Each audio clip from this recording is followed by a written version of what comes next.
Ketika terjadi revolusi digital di dunia ini, salah satu industri yang terdisrupsi itu kan pertama kali industri media gitu. Survei itu mengatakan bahwa memang sumber informasi terbanyak dari teman-teman semua itu adalah media sosial.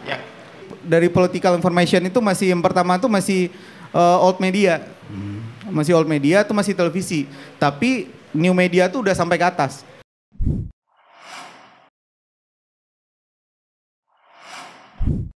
Ya, selamat sore teman-teman semua yang sudah hadir dan juga yang sudah mengikuti acara kita di Zoom ya.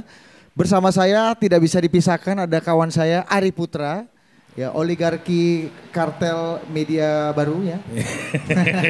Oh ya sorry, kata Nia satu persannya tidak boleh terlalu offside. Iya jangan offside, itu belum offside lah. Ya, tapi nanti kalau lu offside gue ingetin. Betul. Tapi karena memang salah satu kultur dan juga signature media baru itu adalah bicara hal-hal yang tidak bisa dan tidak mungkin dilakukan di media konvensional. Iya, karena di media konvensional sudah banyak pengawas-pengawasnya. Betul. Kalau kita pengawasnya cuma netizen aja kan. Betul, netizen dan etika. Iya. Ya, etika itu aja. Jadi kalau memang ada khawatir gitu ya dengan bagaimana media baru ini bisa keluar dari pakem ya, siapa suruh bikin tema tentang media baru kan? Iya, makanya ini salah Nia nih. Betul ya. Tapi kita akan bicara bagaimana penting. Halo, mau ikut bicara di sini, Mbak? Nggak bisa ya. Oke. Kita akan bicara mengenai new media dalam perspektif komunikasi politik di era digital. Wah, ini menarik sekali ya. Itu apa kenapa basa-basi itu selalu ada di dalam setiap talk show. Wah, ini pembicaraan sangat menarik. Gitu. Iya, betul. Kenapa selalu ada itu? Nah, di media baru itu nggak ada istilah langsung aja kita sudah bersama. Tapi kalau gue ini kan air payau. Gue 12 tahun ada di jurnalis konvensional, lu ada di media baru langsung dari menetas, jadi kita bercampur lah di air payau ini kan. Gue ingat nih salah satu karakteristik penonton media baru dan media konvensional ini sangat beda. Lu ceritain gimana lu sama Rocky Jangan gue itu yang netizen ngata-ngatain lu itu loh. Oh iya, jadi gini Mas Buset, Bang Pange dan Mas Hafiz ya kan, gue kan sering diskusi sama Rocky kan. Dalam dialog sama Rocky itu gue manggilnya Rocky aja, rock gitu karena memang di luar juga kita manggil Rocky. Itu isi kolom komentarnya itu dibilang dasar presenter nggak beradab, presenter nggak punya sopan santun, ya kan, nggak tahu tata krama. Dalam hati gue kan presenter nggak butuh tata krama dan adab, butuhnya ganteng kan. Itulah. Bahasa dikit tipis-tipis respect lah. Nia sudah mulai khawatir, langsung saja kita perkenalkan narasumber kita. Di samping ada Mas Budi Setiarso. Wah, Tempo. Tepuk tangan lu. Tepuk tangan dong. Ngapain lu kesini kalau nggak tepuk tangan? Iya, tugas lu adalah tepuk tangan. Jangan di dahsyat saja, di acara politik juga ada tepuk tangan. Iya, ini abang-abang ini cuma butuh tepuk tangan aja kok. Nggak butuh yang lain mereka. Oke, tepuk tangan. Yang kedua, dengan pakaian yang sangat modis dia. Iya, dan sangat CEO. Dan mengingatkan gua kepada mantan Presiden Prancis, Nicolas Sarkozy dulu. Wah, bukan Nicolas Saputra. Beda. Sarkozy. Dan siapa Dit? Kita perkenalkan. Pangeran Siaan.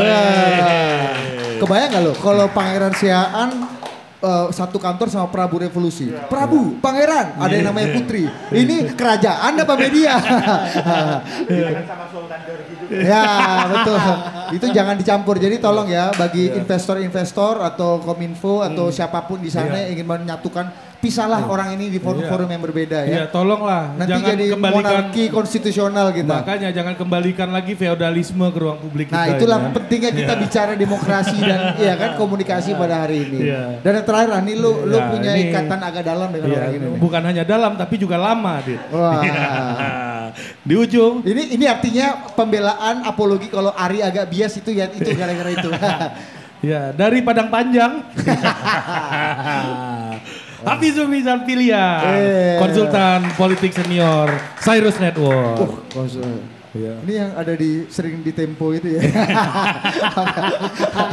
Saya pernah ya masuk Tempo ya. Gue ingat betul tahun 2010. Udah jangan. Udah. tahun 2010 ini ada cerita dikit tentang Uda ini. Ah gimana?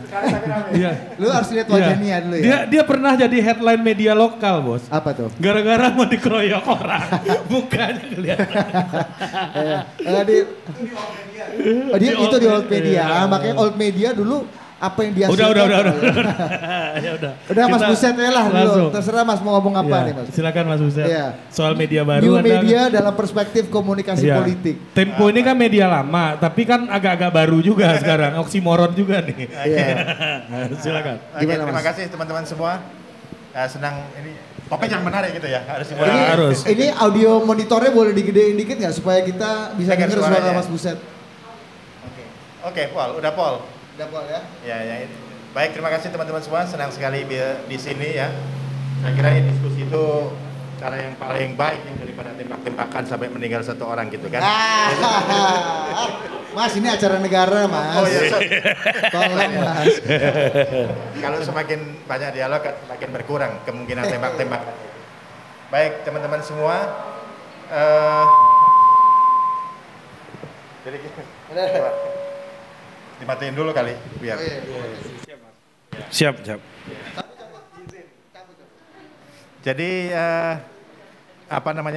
saya baru tahu dari Mas Ari ini tadi disuruh bikin presentasi, ternyata itu cuma hanya untuk perform. Kalau mau ditampilkan silakan. Nggak usah. Iya.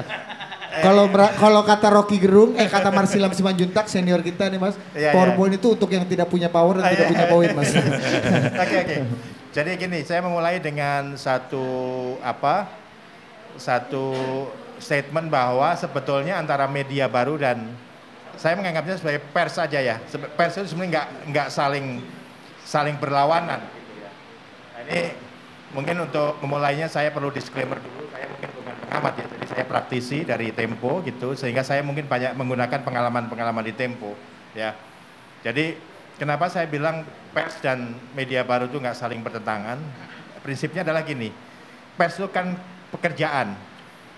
Kalau saya menganggap sebagai agak membanggakan profesi saya gitu ya, pers itu kan bekerja untuk kepentingan masyarakat banyak, kepentingan orang terhadap informasi, terhadap hal-hal yang ini informasi ini verified enggak sih gitu. Nah ini dari zaman dulu ya pekerjaan pers itu seperti itu ya kan. Dan dalam hal ini kalau saya mengutip satu survei dari Kominfo juga, mungkin teman-teman bisa tahu di webnya mereka gitu, ada satu survei yang kalau kita ini relevansi dengan pembicaraan sekarang ya, survei itu mengatakan bahwa memang sumber informasi terbanyak dari teman-teman semua itu adalah media sosial, yang itu adalah media baru ya. Tapi kalau kita masuk ke dalamnya, media yang sumber informasi yang lebih dipercaya orang itu mana sih? Ya media yang berkaitan dengan kerja jurnalistik. Oh, jadi intinya meskipun di Twitter atau di Instagram tetap refernya adalah Tempo atau media-media lain. Kalau gitu. kita sepakat bahwa yang dimaksud sebagai media baru adalah seperti media sosial ya. Ada YouTube, ada Facebook, ada Instagram, dan seterusnya. Berarti agak serius juga Kominfo ini meriset itu kali ya Mas ya? Berarti ya. Absurd. Hebat juga Pak Joni Plate. Pak Joni, paten sekali Pak Joni Plate. Ayo. Intinya adalah meskipun orang lebih banyak mengakses media sosial sebagai sumber informasi, tapi ketika masuk ke mana sih yang lebih dipercaya itu adalah media yang berbasiskan jurnalistik. Nah, saya ambil contoh adalah gini.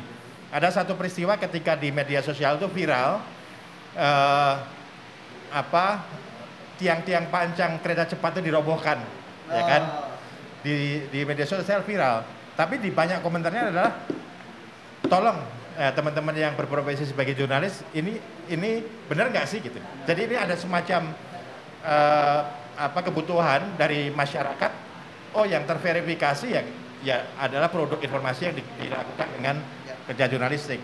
Itu yang pertama. Yang kedua, kalau kita ngomongin tingkat kepercayaan orang pada jurnalistik adalah karena memang pertama prosesnya sangat panjang, sangat banyak yang harus dilalui gitu ya. Jadi tidak sekedar ada satu informasi langsung dikeluarkan, tapi ada proses-prosesnya. Ada syariatnya lah Mas. Ada saringannya, bukan syariat, saringan. Saringan ya. Serengat kalau bahasanya Pak. Iya, Kan?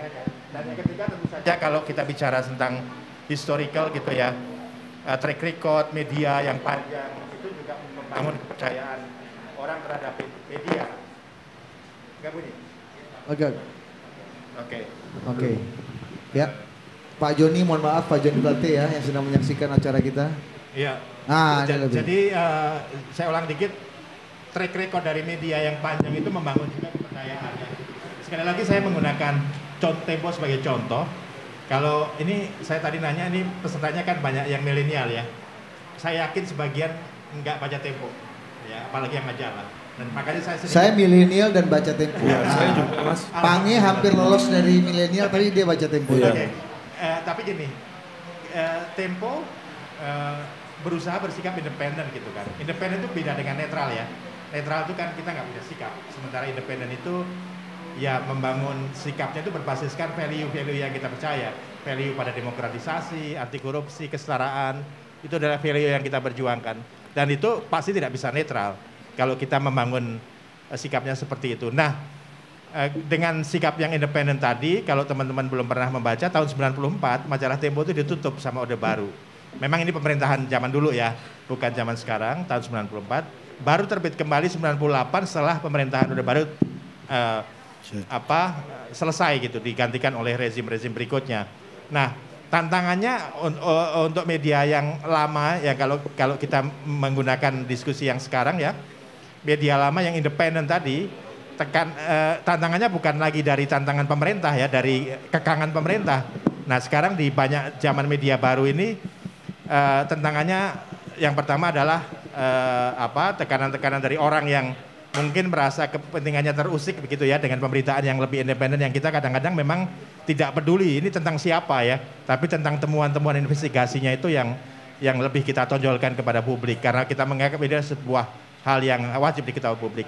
Nah, yang kedua, tantangan berikutnya adalah hukum ya. Kalau kita teman-teman semua juga paham, ada undang-undang ITE yang itu juga bisa kapanpun bisa menjerat kita semua gitu, termasuk undang-undang KUHP dan seterusnya. Kadang-kadang pencemaran nama baik itu adalah satu hal yang mengekang kerja-kerja jurnalistik ya. Dan saya kira itu juga di media yang baru itu juga mungkin tantangannya juga sama. Dan yang ketiga adalah kalau kita melihat ini juga persekusi dari media sosial itu juga sangat-sangat besar di media yang menggunakan kerja-kerja jurnalistik secara independen gitu ya. Oke. Kayak misalnya ada ras terhadap aplikasi Tempo kemudian diretas ya, itu adalah tantangan-tantangan yang lain yang saya kira itu harus dihadapi dan itu adalah konsekuensi dari kerja-kerja datang dari media baru kepada media konvensional yang masih menggunakan kaidah. Nah, saya menganggap media baru itu sebagai sebetulnya sarana. Makanya media yang kalau teman-teman menganggap media lama itu adalah media yang berbasiskan pada pers, sebetulnya media baru itu ya platform gitu. Kita harus masuk ke situ, nggak bisa berlawanan gitu ya. Nah, yang pertama adalah kita harus masuk ke situ, bertransformasi menggunakan media baru sebagai sarana. Yang kedua, kita berkolaborasi gitu. Jadi kalau saya sebagai kelompok-kelompok yang mungkin relatif ya bisa disebut senior gitu ya. Tempo itu kan senior. Iya, udah senior Mas, jangan relatif. Ini nggak ada bukan sayanya, medianya. Absolut Mas. Medianya ya, bukan senior banget Mas. Nah, itu harus diakui kan tidak akrab dengan teknologi baru. Nah, makanya kita harus berkolaborasi dengan teman-teman konten kreator, dengan teman-teman yang lebih dekat dengan audiens gitu ya. Tapi tentu saja kita kolaborasi dengan teman-teman yang memiliki value yang sama. Nggak mungkin kita berkolaborasi dengan teman-teman yang mereka tidak concern pada masalah hoax, tidak concern pada masalah demokratisasi, pada masalah kesetaraan dan seterusnya. Jadi apa yang membuat itu menjadi keharusan, Mas? Ini maksudnya kan Tempo ini kan kapal besar.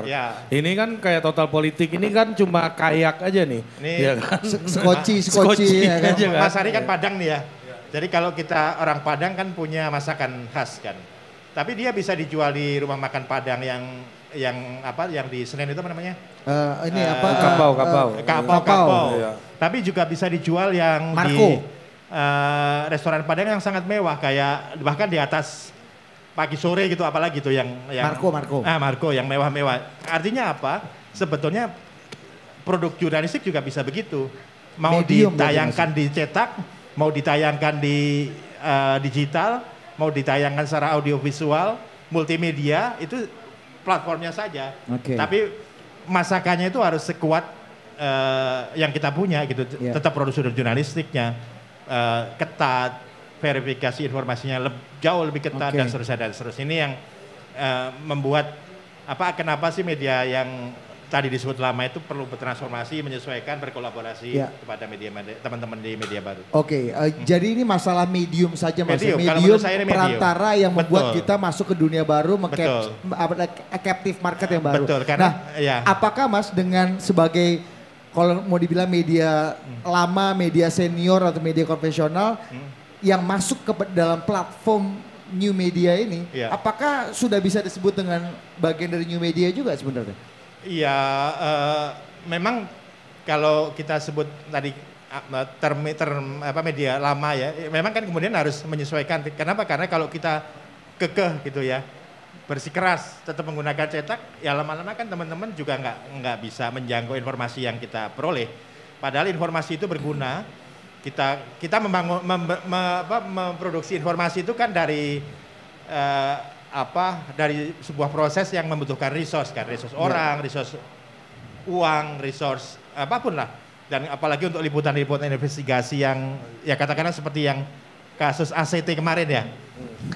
ACT itu kasih dulu cerita dulu tuh Mas. Ya, kalau teman-teman yang sempat mengikuti kasus ACT itu kan di runut dari Tempo itu sejak bulan Januari dan baru terbit itu bulan Juni gitu atau Juli awal ya. Dan itu artinya apa? Prosesnya panjang. Perlu resource yang besar sehingga ketika hanya dibaca oleh segelintir orang yang masih membaca produk-produk cetak, ya apa yang kita ingin sampaikan untuk perbaikan soal charity dan segala macam ini kan jadi nggak sampai. Nah tapi begitu kita masuk ke media-media yang digital, media baru, jadi digaungkan, hasilnya kan adalah ya ada perubahan yang tujuannya kan kita itu memperbaiki sesuatu yang kita anggap nggak baik kan. Mas ini menarik, saya baru baca penelitiannya Nielsen. Jadi 10 akun YouTube atau berapa ya, 10 sampai 20 di dunia ya worldwide, akun YouTube yang menjadi referensi informasi dari masyarakat dunia secara rating, secara numbers, itu nggak ada satupun yang berasal dari media konvensional. Truly media baru. Jadi benar-benar institusi baru, asumsi misalnya atau mungkin apa gitu. Bukan media-media lama yang mengkonversi produk-produk jurnalistiknya ke dalam platform media baru. What do you think? Karena ini teknologi kan. Kalau kita misalnya teman-teman harusnya kan gini loh Mas. Harusnya kan kalau dalam pertarungan lari Mas Buset dan kawan-kawan ini udah 5 langkah lebih maju dibanding 5 apaan? 10. 5, 10, 12 deh. Dibanding Alpange ini kan. Alpange kan orang ini juga. Iya benar. Misalnya atau Total Politik yang udah mundur 15 dari belakang ini. Yang pertama tentu saja dari sisi kecepatan memang kalau kita bicara tentang pers yang ketat gitu ya, itu kecepatannya pasti kalah dengan media sosial. Artinya dari sisi itu bisa menjadi faktor yang liabilities buat kita kan.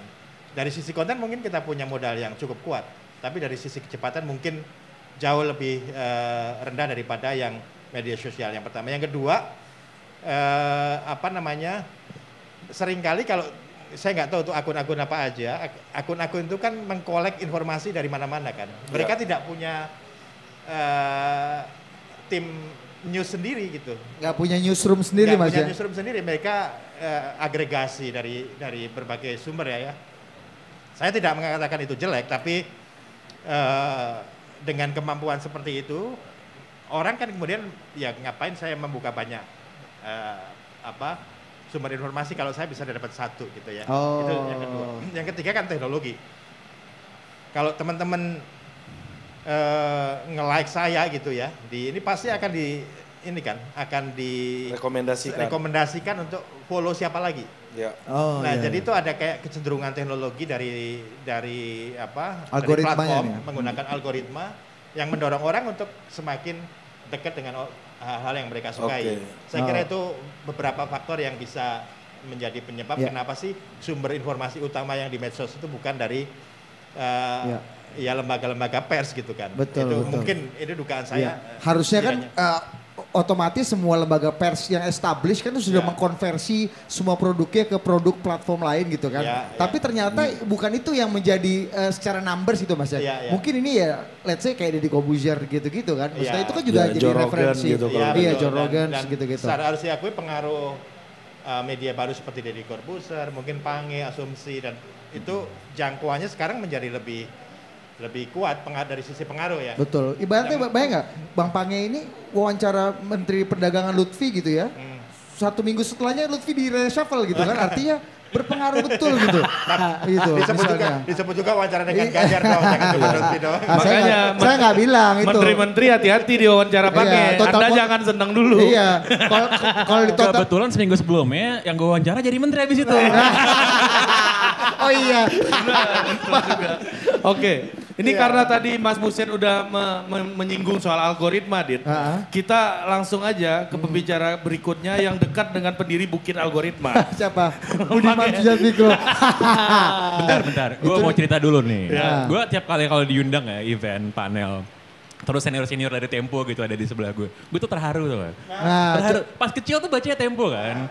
Ke Mas Budi, Mas Azul misalnya. Sekarang udah gak baca lagi? Baca tapi digital. Dulu gue belajar nulis itu kan dari Tempo. Perkaranya adalah ketika gue ngambil contoh tulisan Tempo terus gue tulis dalam kelas menulis, dicoret-coret sama guru gue. Lo tau kan gak ya Tempo kalau nulis berita gimana kan? Ari Putra datang tergopoh-gopoh dengan amplop tebal berada di sakunya. Asap mengepul-ngepul, kan? Siomay sudah terhidang. Gue nulis gitu dicoret-coret sama guru gue, apa ini kata dia kan. Salahin Tempo lah, dia ngajarin gue Tempo kan. Jurnalisme sastrawi ini kan. Gunawan Muhammad kan. Nah ini yang Azul agak kurang setuju. Agak kurang setuju dia. Dia Gimana? lain.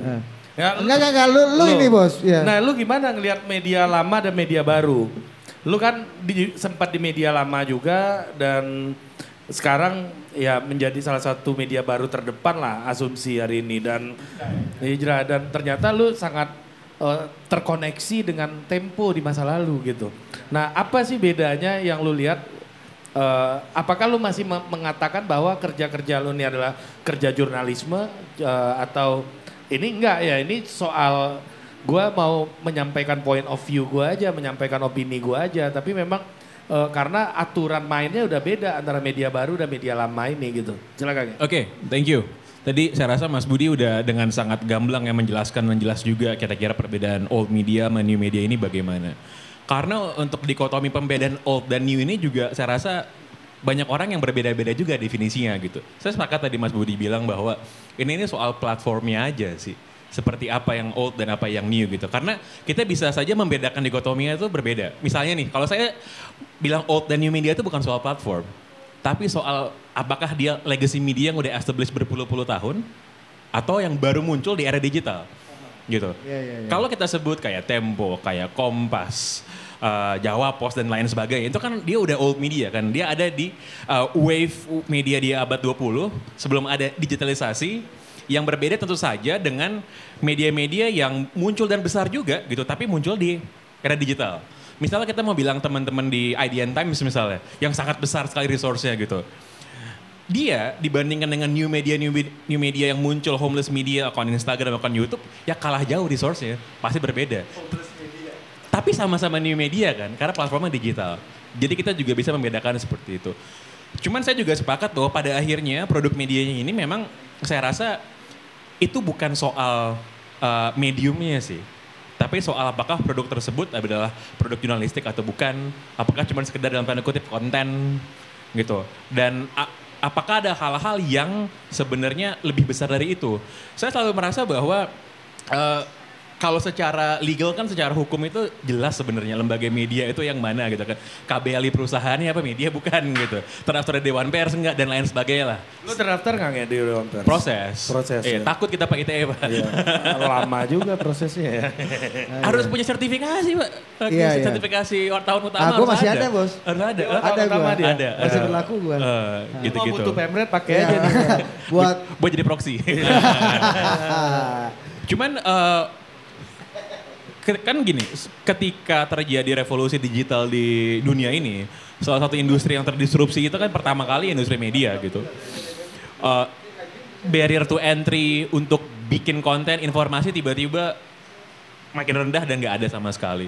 Semua orang bisa menyebarkan informasi, bikin konten, bikin berita, atau mengklaim itu adalah berita, lalu disebarkan ke semua orang, tinggal masalah apakah bisa growing audience atau enggak. Tadi sebenarnya menarik di poin yang terakhir ditanyain ke Mas Budi gitu soal kalau gitu sebenarnya kan yang new media ini jauh lebih belakangan, lebih muda, kalah pengalaman, kalah resource dan lain sebagainya. Yang mana itu betul sekali sebenarnya, benar sekali. Bahwa kalau misalnya media-media yang lama ini melakukan optimalisasi dengan maksimal, new media itu nggak akan bisa ngejar sebenarnya.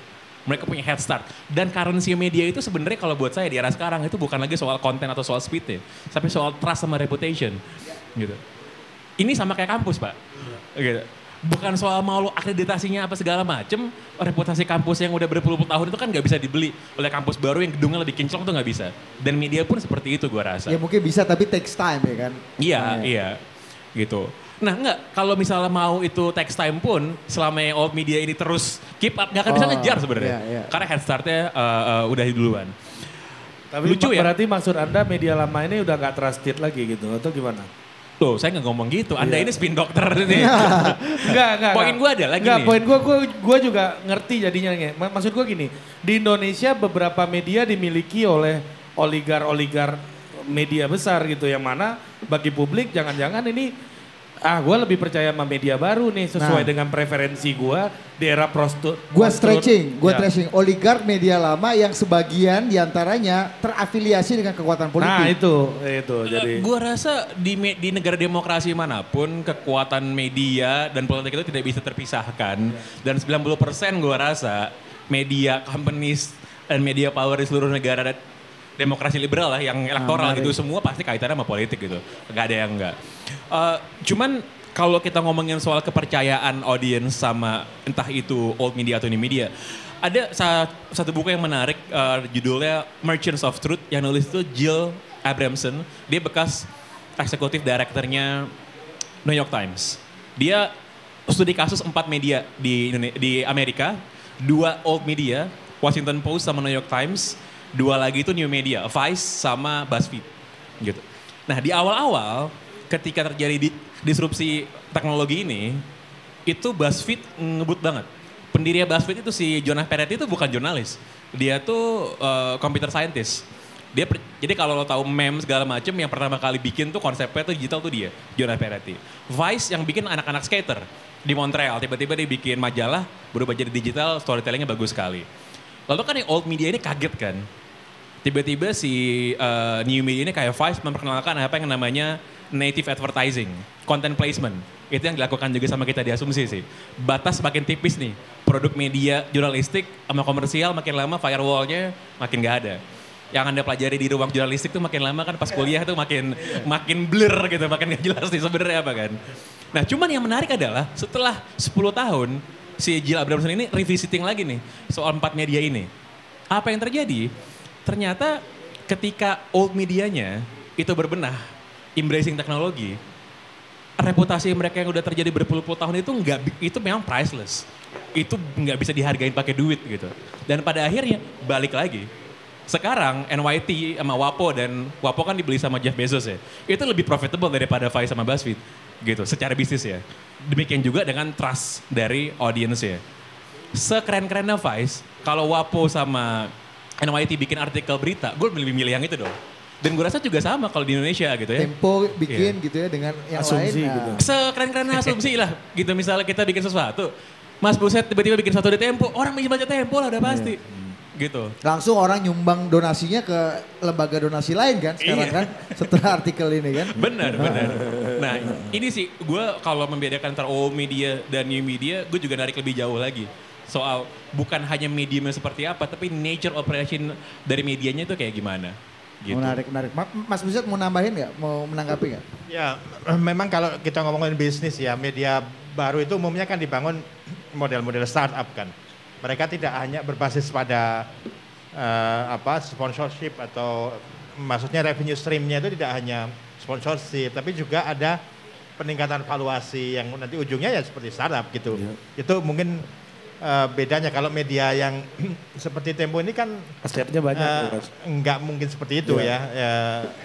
Karena udah terlanjur gede kan, nggak bisa stream gitu. Yang kedua juga produk jurnalistik nggak mungkin ada native ads ya. Mesti kita itu menjaga, harus memberikan identitas kepada pembaca kita, kepada audiens kita. Oh ini iklan, oh ini bukan. Jadi orang harus tahu kan. Ada editorial segala macam Mas ya. Harus bold di situ Mas ya. Sementara native itu kan nggak bisa kan, dia masuk ke dalam konten gitu. Nah ini yang mungkin membedakan sehingga sebagai jalan keluar ya kita tadi kolaborasi, kemudian membuat bukan makhluk ya, tapi entitas-entitas baru yang memungkinkan pengembangan yang masuk ke media baru. Ini saya sebut contoh aja ya. Ini memang bukan produk jurnalistik, tapi produk edukasi, konten ya. Tempo kan bekerja sama dengan beberapa teman, kemudian Kok Bisa misalnya membangun Kok Bisa. Ini satu kanal edukasi yang ketika masuk di Tempo itu followers atau subscribernya sekitar 1,3 juta. Begitu masuk ke Tempo sekarang udah hampir 4 juta. Dengan pertumbuhan bisnis yang juga bagus gitu. Tapi ini bukan produk jurnalistik. Nah, tapi ini adalah satu produk yang bersama-sama ini membangun value yang sama tadi seperti saya bilang. Kok Bisa nggak mungkin dia bekerja sama dengan katakanlah perusahaan lingkungan gitu ya. Karena value-nya nggak masuk dengan value Tempo. Jadi kita tetap meskipun masuk ke dalam hal-hal yang baru, kita berusaha sekuat mungkin untuk membangun dengan value yang kita miliki. Gitu. Oke Mas, mengenai tadi reputasi dan kredibilitas gitu yang kemudian akhirnya membuat kapal besar yang banyak orang anggap ini sudah akan karam atau banyak bocornya, ternyata bisa berlayar sampai tujuan dengan memang kalau gitu.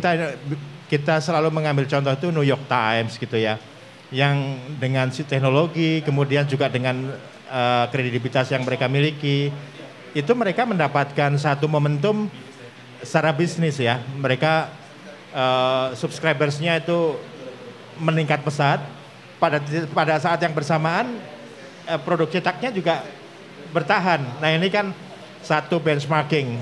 Nah persoalannya di kita selalu menganggap informasi itu sebagai produk yang gratis gitu, bukan produk yang berharga, yang bisa dinilai gitu ya. Sebagai contoh ini ya, tadi Pangi membaca majalah Tempo itu sekarang melalui platform digital, aplikasi kita.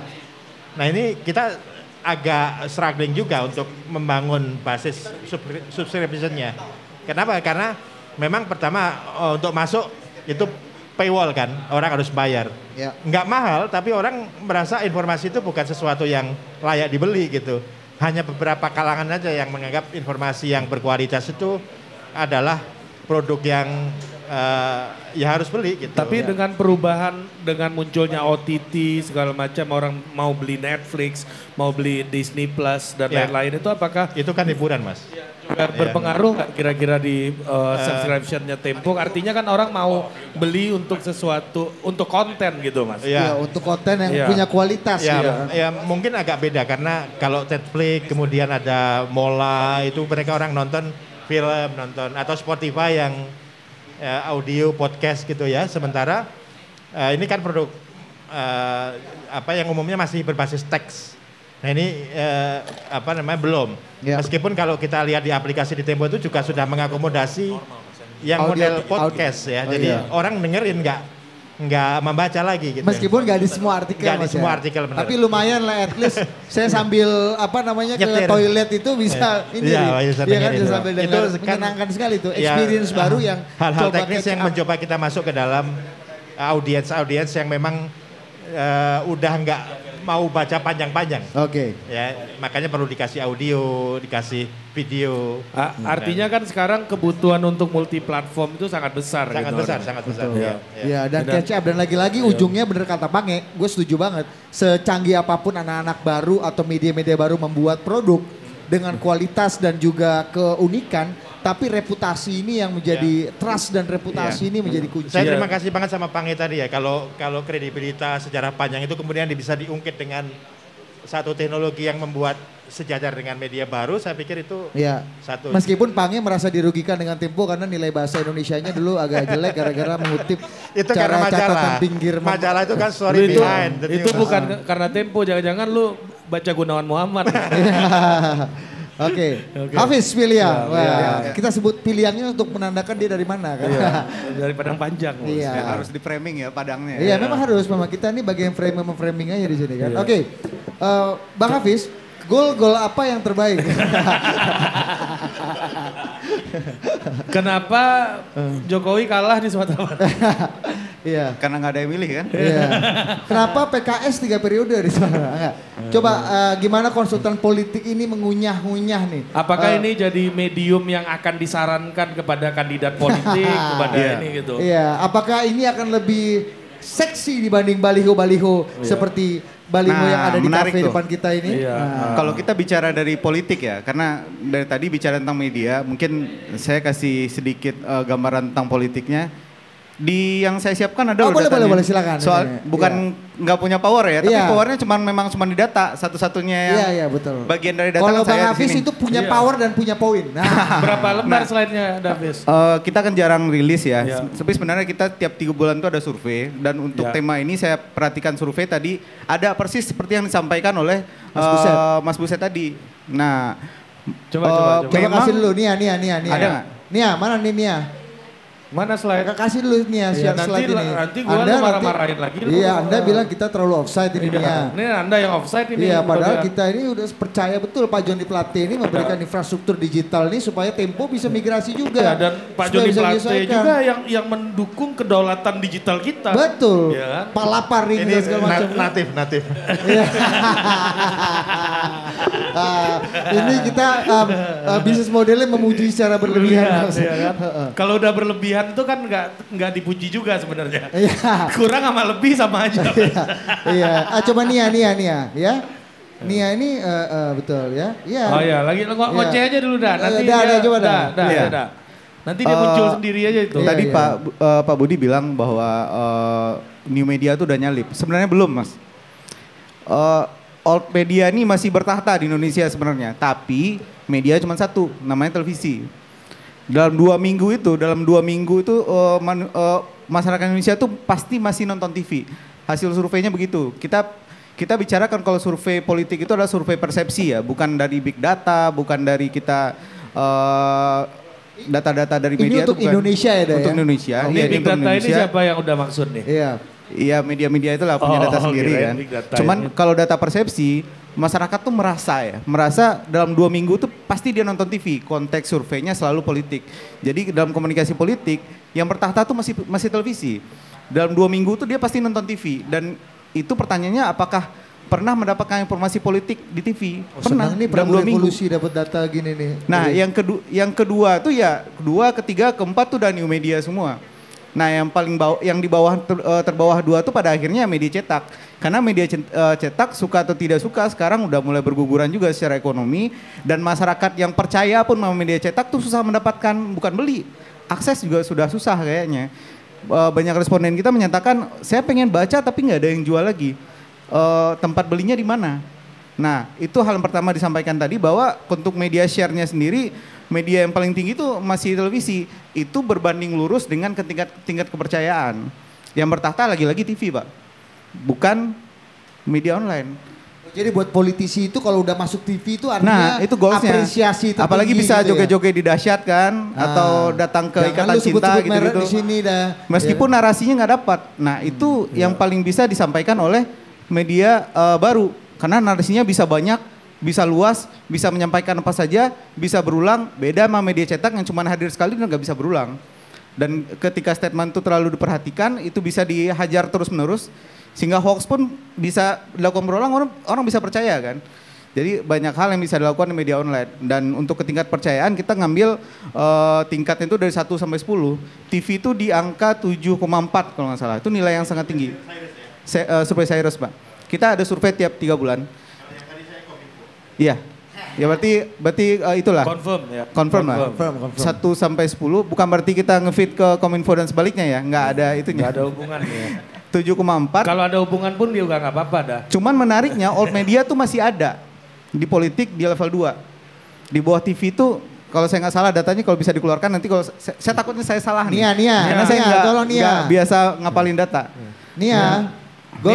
Gol apa yang terbaik nih? Ronaldinho, Saya agak sedih juga Ronaldinho dijadikan objek politik ini. Gol. Nah, itu jangan-jangan Anda Mas Hafiz nih yang memberikan saran. Mas Pange kayaknya yang kenal. Oh enggak, Pange beda kubu. Pange bukan Ronaldinho dia, Ole Gunnar Solskjaer dia. Tapi mau aja Ronaldinho ya. Fabrizio Ravanelli. Betul. Oh sekarang yang paling tunggu tuh Fabrizio Romano sekarang. Wah, siapa tuh? Ini Twitter agen pemain. Pengen komentar boleh nggak? Itu. Ada. Yang slide kedua deh. Yang pertama Nia. Terima kasih Nia. Nah ini datanya ya. Jadi share-nya itu dalam bi-weekly activity dari political information itu masih yang pertama itu masih old media. Masih old media itu masih televisi. Tapi new media tuh udah sampai ke atas. Udah mengejar sampai ke atas. Sudah mengalahkan yang abu-abu apa itu? Mata saya agak minusnya nambah kayaknya ini. Enggak tuh emang jauh kok. Nah yang paling bawah itu tinggal yang radio sama media cetak kan. Nah radio dan media cetak. Jadi untuk new media itu udah emerging emang. Tapi memang TV masih susah untuk dikalahkan. Nah kita, ini kalau udah kita lanjut ke slide berikutnya. Dah. Gue bacain aja ya biar semua clear ya. Siap. Biar ini, Nia jangan diganti dulu Nia.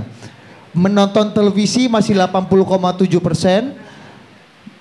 Media sosial. Iya, mengakses media sosial 47,6%. Kegiatan menggunakan aplikasi percakapan nih WhatsApp dan macam-macam nih ya. 4 micet gitu ya, micet ya. Dan 41,4%. Kalau ngomongin politik di micet ya kalau ada ya masuk juga. Ya kan percakapan. Iya, percakapan. Kan? Ini konteksnya kan politik. Berkat Kominfo micet ini turut serta dalam penyebaran informasi. Iya, udah mendaftar. PSD. Harus nurut aturan negara kita ya micet ya. Micet, Tinder, Bumble tuh. Kegiatan membaca. Ada pengguna. Iya. Kegiatan membaca media online 34,3%. Kegiatan diskusi politik dengan keluarga. Ya itu nggak termasuk new dan old ya. Ini nih. Semua media baru, media online, mouth to mouth efeknya kan dari situ. Diskusi politik dengan keluarga atau tetangga, teman itu ini nggak masuk nih. Ronda itu bos 23,8. Kegiatan membaca media cetak 14,3. Mendengarkan radio 12,7. Yang politik, yang abu-abu itu tetap kita harus masukkan tuh. Karena sumber politik utama bagi orang tuh keluarga, salah satunya karena faktor bandwagon efeknya. Dikeluarin juga ya. Ada. Wah. Tapi confirm Bang ya, hasilnya sama ya? Kalau di yang Kominfo yang pertama medsos. Oh medsos ya? Ya medsos. Oke. Medsos yang paling banyak sumbernya, tapi untuk kepercayaan pertama itu web pemerintah. Oh oke. Untuk untuk media, untuk media. Iya. Saya kalau ada apa-apa pasti buka website Kominfo. Yang pertama saya buka tuh website Bappenas pasti. Mungkin masuk ke slide berikutnya tuh ada tingkat kepercayaan juga. Nia, tolong kasih slide berikutnya Nia. Tingkat kepercayaan. Nah, tingkat kepercayaan tuh masih didominasi oleh old media memang Mas Budi. Gue bacain ya. Gue tahu lu nggak bisa lihat. Iya, Lalu gue bacain dulu baru komentar. Televisi 7,3%. Sorry, itu bukan persen sebenarnya, itu desainernya agak itu tuh. Ya itu ratingnya 1 sampai 10. Dari 1 sampai 10. Ini rating ya. Ini rating televisi ratingnya 7,3. Baliho spanduk itu 6,4. Koran cetak ya. Itu 6,2, ini termasuk majalah Tempo juga ya. Relawan dari calon presiden 6,2. Ternyata masih percaya loh. Iya. Ternyata masih percaya loh. Oke, gol apa yang terbaik? Sosial media 6,2. Golput. Anda jangan sebut-sebut sini. Media online 6,1, media online cuma 6,1.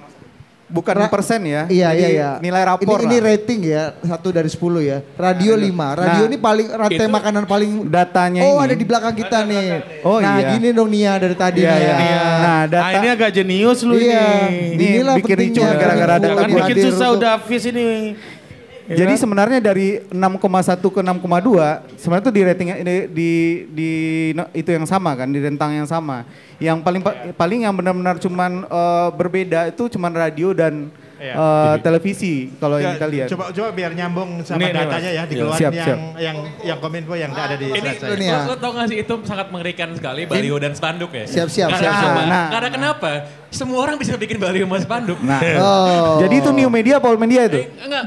Maksud gue ada kalau TV, koran Iya. cetak dan lain sebagainya kan pihak otoritasnya jelas. Iya. Gitu kan. Harus melewati Baliho dan layer, spanduk melewati gitu. Lo sistem ya. Lo kalau mau bikin false flag operations gitu pakai baliho dan spanduk, orang percaya-percaya aja kan. Baliho spanduk juga ada kurasinya, Me. Iya, ada Mahal loh itu masangnya. Exactly, cuma kan Tapi semua orang bisa. bikin. Iya. Terdemokratisasi Mau- kan, iya, terdemokratisasi. Tapi, gitu. sorry nanya dikit itu tadi pertanyaan terbuka atau tertutup? kalau yang tingkat kepercayaan 1 sampai 10 tuh tertutup. Ya. Tertutup, artinya pertanyaannya Dia dikasih memberikan ya. nilai. Ya. Kenapa spanduk dimasukin sebagai Nah, sebenarnya itu gini, pertanyaan.